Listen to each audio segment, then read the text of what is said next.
comment noter et interpréter les signaux d'alerte pour éviter une crise vaso-occlusive. Alors, chez Warrior, c'est, disons, le point culminant de la méthode FOR que j'appelle le système FOR que j'ai mis en place. Alors, beaucoup de Warriors n'arrivent pas à identifier les signaux. Bon, certains arrivent, certains par contre n'ont pas en fait cette attitude-là de pouvoir interpréter et comprendre les signes avant-coureurs de début d'une crise. Donc, il est important vraiment qu'on en parle et aujourd'hui, c'est le sujet. Alors, pour comprendre la crise, pour comprendre votre corps, avant chaque crise, vous allez avoir des signes. 72 heures avant ou 48 heures avant ou même 24 heures avant. Ce sont des signes qui ne manquent pas. En tout cas, moi, dans mon cas, dites-moi en commentaire si c'est votre cas. Dites-le moi en commentaire. Alors moi, parfois, c'est 72 heures avant, genre 3 jours avant la crise, je reçois ces petits signaux-là. D'accord?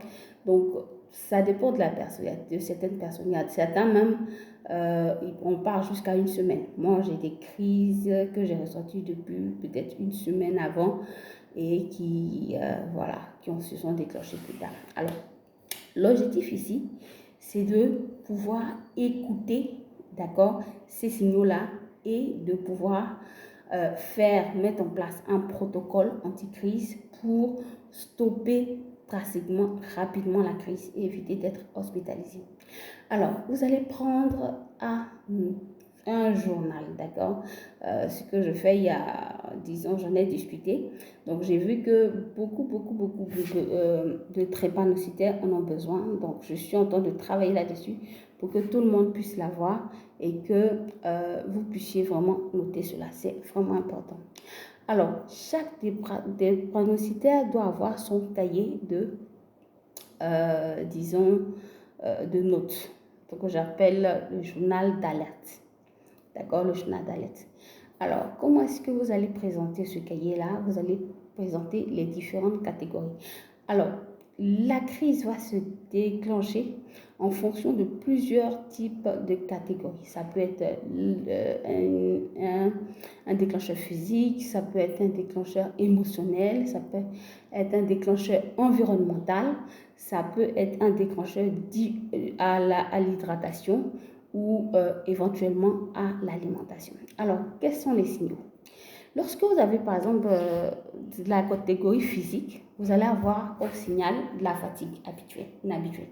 Donc la fatigue, comme je l'ai expliqué dans mes précédentes vidéos, vous avez plusieurs types de fatigue. Vous avez la fatigue normale du drépanocytaire et vous avez la fatigue excessive. C'est-à-dire quoi? Vous venez de dormir, vous vous réveillez, vous êtes fatigué. Ça peut se faire généralement la fréquence 3 jours avant. Ça, c'est quelque chose que j'ai constaté chez moi. Alors, vous pouvez faire l'exercice chez vous, de sorte à ce que vous puissiez trouver vous-même vos propres, disons, données. Voilà, vos propres données. Donc, ce que je vous explique là, c'est quelque chose que j'ai concernant moi-même, ma propre vie, mon propre vécu. Alors, donc, lorsque je commence à avoir cette fatigue-là, généralement, ça me prend, disons, 72 heures avant, donc 3 jours avant la crise. D'accord? L'intensité va commencer, donc je commence à ressentir cette fatigue, je ressens les picotements et généralement, j'arrive pas à dormir la nuit. Je dors moins longtemps pendant la nuit, même quand je dors tôt. Et généralement, c'est dans une situation où je suis un peu stressée. Ensuite, lorsque c'est émotionnel, généralement, je suis énervée dans cette période. C'est une période où, par exemple, je suis énervée par quelque chose qui s'est passé. Ça peut être également dû à de la tristesse, quelque chose qui m'a peiné. Et généralement, c'est 2 jours avant la crise. Donc, je suis dans ce mood-là de tristesse, d'énervement. Et 2 jours avant, je commence à ressentir ces picotements, ces petits signes au niveau de mon corps, de mon cou, de mon bas du dos. je ressens cela 2 jours avant la crise. Alors, généralement, le contexte ou le déclencheur, ça peut être une crise, ça peut être une surcharge, ça peut être conflit avec quelqu'un de mon entourage. Donc, du coup, je suis dans ce mood émotionnel-là. Alors, vous avez également l'environnement. Donc, au bureau, parfois, quand j'arrive au bureau aussi, il fait trop froid, que je n'ai pas pris mes pulls, mes chaussettes. Voilà, que je prends froid, généralement. Donc, du coup, j'ai toujours mon thé auprès de moi, thé de moringa, thé de gingembre, ça dépend. Donc, les jours où, généralement, je n'ai pas de thé, je n'ai pas de tisane, que je prends beaucoup froid, donc le clim me tape beaucoup, donc ça va généralement, ça c'est en 24 heures, c'est-à-dire quoi, quand je rentre le soir, automatiquement, le soir, je commence déjà à présenter les signes et automatiquement, je fais la crise dans la nuit.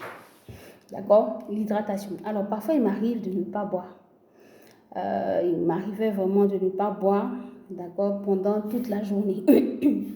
Pourquoi? Parce que je suis en déplacement ou j'ai pas pris de bouteille d'eau dans mon sac. Donc, du coup, quand je suis en balade, je suis en train de me balader et que la journée, je n'ai pas pris de l'eau. C'est-à-dire pendant 2 jours, 3 jours, j'ai fait ce marathon-là et je n'ai pas pris de l'eau régulièrement dans la journée.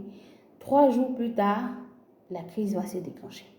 Donc, du coup, ce que je fais, j'ai toujours une petite bouteille avec moi. Voilà, ma bouteille, elle est pleine d'eau. Donc, pour être sûr que je m'hydrate régulièrement toute la journée. Et ensuite, vous avez l'alimentation. L'alimentation, si j'ai mangé, disons, des sucres, si j'ai mangé éventuellement, si j'ai bu, du soda, ou si j'ai mangé de la friture, disons, dans la semaine plusieurs fois.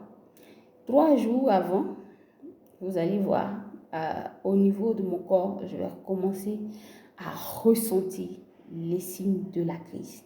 Et c'est là, généralement, c'est quand je suis dehors, si j'ai pas apprêté mon repas pour midi, voilà. Donc, je dois manger dehors. Donc, cela m'arrive nécessairement. Donc, 3 jours plus tard, vous allez voir la crise va se déclencher. Alors, voilà un peu le suivi que je fais. Alors, il faut savoir que vous devez chacun, cher warrior, pouvoir mettre en place votre modèle personnel. Ça, c'est mon modèle personnel. Alors, c'est simple à mettre en place, d'accord? Je vais vous montrer la photo ici. Et c'est ce qu'on va appeler un profil d'Alette, d'accord? Désolée pour ma voix, j'ai un peu un petit chat dans la gorge. Alors, vous pouvez classer ces signaux-là en 3 catégories. Donc, vous avez les signaux rouges qui disent que la crise est imminente. Donc, vous avez la douleur, vous avez la fièvre, vous transpirez beaucoup, vous avez des maux de tête, vous avez une fatigue extrême, les urines sont foncées et puis vous avez parfois les lèvres rouges, sèches. D'accord, vous avez parfois les lèvres sèches. Donc, ce week-end, je n'ai pas assez bu. Donc, vous voyez que j'ai un peu les lèvres sèches. Donc, il faut que je me rattrape au niveau de l'hydratation. Alors, le deuxième signal, c'est le signal orange. Alors, le signal orange, c'est généralement un déséquilibre. Ça veut dire qu'il y a un déséquilibre dans votre corps qui a commencé. Donc, ça peut être le stress, ça peut être la colère, l'irritabilité, ça peut être un coup de froid que vous avez eu, ça peut être votre sommeil qui a été perturbé parce que vous êtes stressé, vous avez un projet sur lequel vous êtes en train de penser. Et vous avez les signaux verts qui montrent que votre corps est stable, c'est-à-dire que vous êtes en forme, vous dormez régulièrement et vous vous hydratez régulièrement. Alors, ça sera un peu long, donc on va partir pour la partie 2.